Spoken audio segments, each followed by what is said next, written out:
Good morning, friends. And this week we're looking at some of the great stories of Jesus, and especially the stories found in Luke's Gospel, chapter 15, the story of things that are lost: a lost sheep, a lost coin, and a lost son. It's interesting to look at the ratios. 1 out of 100 sheep is lost, and yet the Good Shepherd doesn't regard a 99% success rate as sufficient. He goes searching for the one person, the one sheep that is lost.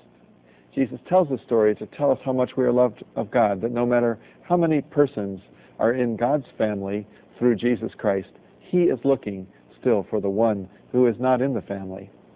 The sheep represents 1 of 100. The coin represents 1 of 10. 10 coins, 1 is lost. We noted that the sheep is lost through its own carelessness, and the coin is lost through the carelessness of another. But Jesus tells a third story to illustrate lostness, and that is the story of the prodigal son, perhaps the most famous of his stories. Actually, both sons are lost. One son is lost in a far country because he's attempting to spend the father's resources without the father's presence. And that, of course, is in itself a very perceptive truth in life that describes us when we try to spend our life outside of the Father's presence. He's given us the resources of breath and strength and health and vitality, and lostness is attempting to live with those resources outside of His relationship with us. But the elder son is lost as well. He never went away from home, but he didn't have his father's heart. He didn't have his father's love. He didn't have his father's care. He was one of those religious persons that we really don't like because they're so haughty and self-satisfied and smug and snooty and don't care about anybody else. Both sons are really lost. But the father rejoices when the young son, who had been in the far country, comes home, and he throws a great party for him.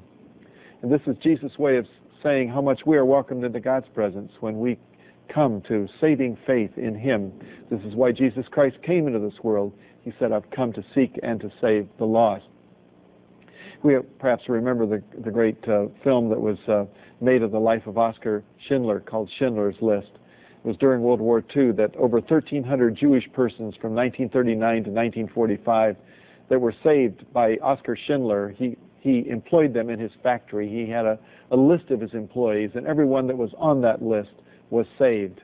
At one point in the story, he looks at the list and he realizes that anyone whose name was not on that list was not a part of the company that was being saved or rescued. And after the war, he was beside himself in grief because he said, if I could have just saved one more.